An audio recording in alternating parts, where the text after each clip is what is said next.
Magandang araw mga kalinggit, dahil nga wala kaming pasok ngayon ay tanghali na naman akong gumising.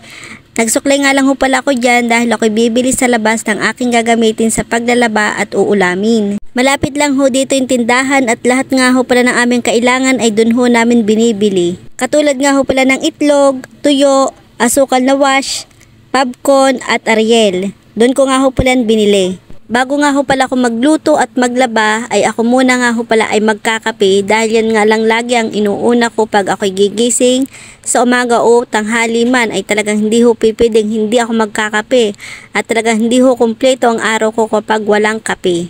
Bali ang tinitimpla ko nga ho pala dyan na kape ay Nescafe stick at isang timplahan lang ho pala yan sa akin. Tara magkape ho tayo. Kahit nga ho pala sobrang init na ho dito at pag alam ko nga ho palang walang pasok ay nagising ho ako ng tanghali na.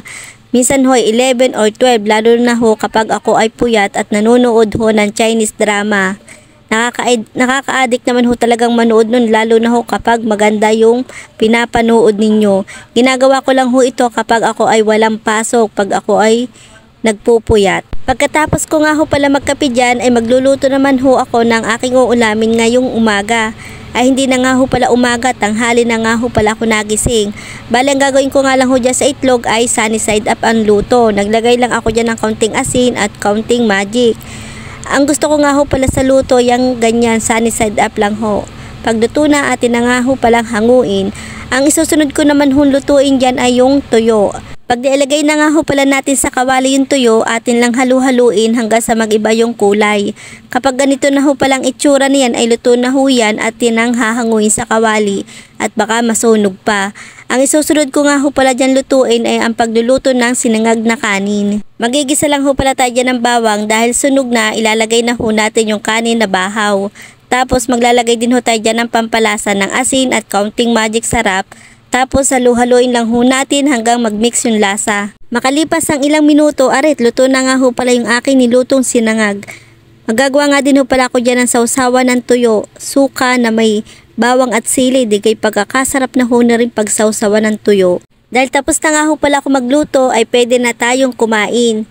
Tara mga kalinggit at samahan niyo ho ako dining kumain. Abay pagkakasarap na ho ng aking ulam, tuyo at itlog. Tapos nakakamay pa ho kayong kakain ay talagang solve na at busog na ho kay pagkatapos. Pagkatapos ko nga ho palang kumain diyan dahil sa sobrang busog ay maglalaba naman ho ako dini para naman ho yung aking kinain ay mabawas-bawasan. Ilalagay na ho natin dyan yung mga damit na atin lalabhan tapos maglalagay din ako ng 2 powder na Ariel at i-spin ko lang ho yan ng 15 minutes.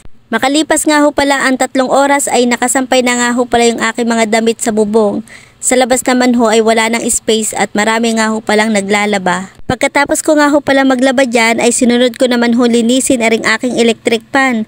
Sa sobrang ho dumi na ay hindi na ho makalabas yung hangin. Sa sobrang init nga ho pala ngayon ay hindi ko na ho maramdaman yung hangin ng aking electric pan dahil sa sobrang dumi na ho talaga. Kaya kailangan ko na ho talagang linisin. Bali ho, 2 electric pan nga ho pala yung aking nilinis diyan, yung ginagamit ko ho dito sa higaan at dun ho sa isa sa kusina. Pagkatapos ko nga ho pala maglinis dyan ng mga electric pan, sinunod ko naman ho aring aking higaan. At matagal-tagal ko na nga rin ho pala rin hindi napapalitan at baka ho pagbahaya na ng mga daga. Eh dito pa naman ho sa aming boarding house ay napakaraming mababait. Nagpalit din nga ho pala ako dyan ng kobre kama at pagkatapos sinunod ko naman ho aring pagpapalit ng mga punda ng aking mga unan.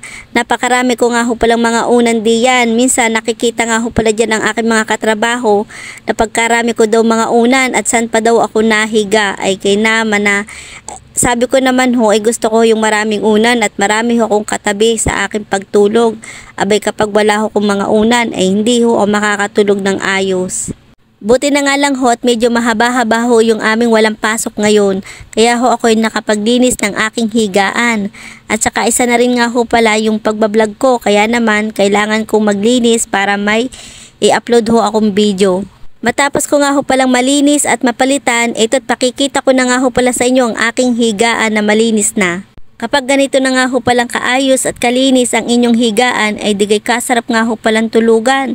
At malinis na nga rin ho pala dyan yung aking electric pan at malakas na ho yung hangin ay hindi na ho masyadong mainit. Ay siya, hanggang dito muna ho yung aking vlog at ako muna ho hihiga at magpapahinga. Salamat ho sa inyong panunood at support. Bukas ho uli. Bye-bye!